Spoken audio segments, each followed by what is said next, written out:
Agora eu passo a palavra para o professor Jorge Calil, também é médico, professor titular de Imunologia Clínica e Alergia da Faculdade de Medicina da USP, também diretor do Laboratório de Imunologia do Instituto do Coração, o INCOR, ex-diretor do Instituto Butantan e uma autoridade mundial aí no desenvolvimento de vacinas. Professor Calil, obrigado pela presença. É com o senhor agora. Obrigado, Ayrton. Um prazer muito grande, uma honra para participar desse USP Talks com tanta gente importante e sendo bastante informativo. Eu gostaria de agradecer ao professor Canuto e ao professor Varran por terem me dado essa oportunidade nesse momento importante de fortalecimento da ciência, que eu acho muito importante.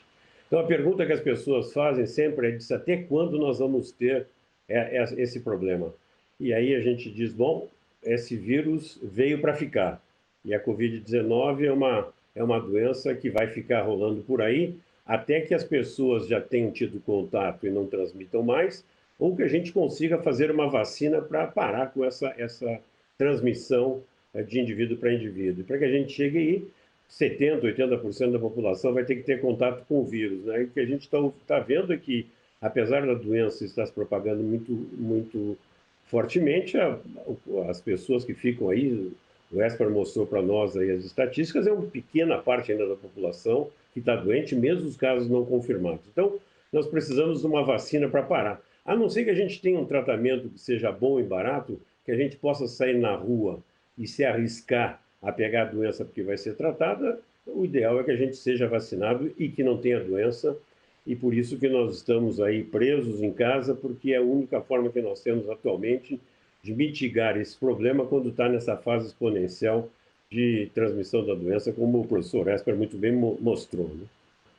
Então, para fazer uma vacina, as pessoas dizem, mas por que demora para fazer uma vacina? Bom, não existe uma fórmula para fazer a vacina. Cada vez nós temos que estudar, ver como é que vai desenvolver a vacina. E no caso específico desse vírus, né, normalmente para as vacinas que são antivirais, o que nós temos que fazer é inibir a entrada do vírus nas células, porque o vírus ele não vive sozinho, ele nem é considerado um ser vivo, ele tem que estar na célula para produzir as proteínas que são essenciais para ele conseguir se replicar. Então, o que a gente pode fazer? A gente tem que inibir com que ele entre na célula. Depois que ele entrou na célula, aí é medicamento que pode funcionar e tentar mexer nas enzimas que fazem ele se multiplicar. Mas vacina tem que inibi-lo. Ou então, nós temos que ter células que vão reconhecer as células infectadas e vão matar essas células. Bom, a gente sabe que o vírus, para entrar nas células humanas, ele precisa de uma proteína chamada de espícula, ou spike em inglês, que é aquela, nos desenhos que a gente vê, que são muito bonitinhos, é o que dá o nome de coroa, é aquela proteína que sai da estrutura, que parece assim ter os diamantezinhos da coroa.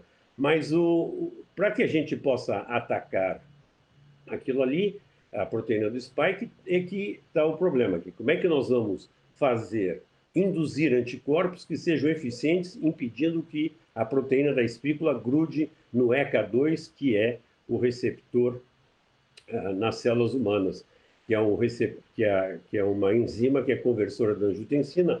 Ela está envolvida no mecanismo de controle da hipertensão, da pressão sanguínea, e ela está distribuída em vários órgãos do organismo, não só no pulmão, ela tem no intestino, tem em vários outros lugares. Então, a estratégia é essa. E o que é fundamental para que a gente desenvolva uma vacina é o modelo de descoberta. Como é que a gente descobre? Então, cada um vai utilizar um método diferente, uma estratégia diferente, que eu vou falar um pouquinho rapidamente sobre isso. E o que nós queremos é anticorpo que seja neutralizante do vírus, já que a gente não mata o vírus, a gente neutraliza o vírus. E esses anticorpos, eles têm que conhecer, então, um pedaço da espícula, e nós temos que induzir também células chamadas CD4, que são células auxiliadoras que ajudam as células B a produzirem anticorpos, e a gente tem que, se possível, também produzir células chamadas citotóxicas, CD8, que tem outro mecanismo de ação, elas matam as células infectadas. Então, a gente sabe que tem gente que tem pouco anticorpo circulante, mas eles devem ter bastante CD8. Então, as estratégias estão por aí, e existem várias pessoas, sem mais de 100 propostas de vacinas em todo o mundo, Uma das mais promissoras é a vacina de Oxford, que vai começar já a fase 2 de ensaios clínicos, ou seja, ela já passou pela fase 1, que mostra que não tem toxicidade, ela vai para a fase 2 para ver quantas doses, em que volume que tem que ser administradas, e essa vacina, então, desenvolvida em Oxford, ela tinha sido pensada antes para ser utilizada para MERS, aparentemente estava tendo resultados muito bons. Como é um vírus primo, como estava falando a professora Esther Sabino há pouco, eles só trocaram a proteína de espícula que era para MERS e colocaram a do SARS-CoV-2 e estão testando com muita esperança. Inclusive, já até querem começar a produzir a vacina. E assim nós temos outras vacinas que estão em teste clínico, há 6 ao todo, vacinas que podem ser, que mandam para dentro do organismo a informação genética da espícula através de um RNA mensageiro ou através de um DNA, e assim por diante. Nós, o nosso grupo, nós estamos trabalhando com o que a gente chama de partículas virais, ou semelhantes ao vírus, que são partículas que não têm o código genético do vírus, então não se multiplicam, não tem nenhum dano, e nessas partículas nós colocamos fragmentos da espícula que nós achamos que sejam importantes o indivíduo produzir anticorpos para que neutralize esse vírus, e que também nós colocaremos pedaços do vírus que induzem uma resposta a CD4 ou que induzem uma resposta a CD8. Nós já temos as partículas virais produzidas, nós já temos os vírus sintetizados lá no nosso laboratório e vamos começar a fazer os testes em animais. Concomitantemente com isso, nós conseguimos aí a doação de 200 pessoas que eram convalescentes para essa doença, então elas montaram uma resposta imune protetiva, e nós estamos refinando todos esses peptídeos que eu falei, esses fragmentos de proteína, em termos de qual é a melhor resposta protetora B, qual a melhor resposta de células CD4 e CD8, para que a gente agregue nessa partícula virais e teste primeiro animais normais, depois animais que sejam transgênicos e que expressem essa molécula AC2, ou seja, que vão ficar doentes. Depois a gente vê se tem toxina para rapidamente entrar em testes clínicos e participar de toda essa corrida, que é uma competição benigna, em que as pessoas se ajudam bastante, em que nós queremos chegar numa vacina, e quanto mais vacinas nós tivermos, melhor. Aí, dessas 100, se nós tivermos umas 4 ou 5 ótimas, o que nós vamos precisar depois dessas vacinas terem sido desenvolvidas? Saber qual é que dá maior cobertura, ou seja, que imuniza o maior número de gente possível, qual a que dá melhor memória, ou seja, por quanto tempo a gente vai ter uma proteção, se vai durar a vida toda ou parte da vida, se o preço dessa vacina vai ser compatível, principalmente com países em desenvolvimento, se ela vai ser suficientemente fácil de fazer.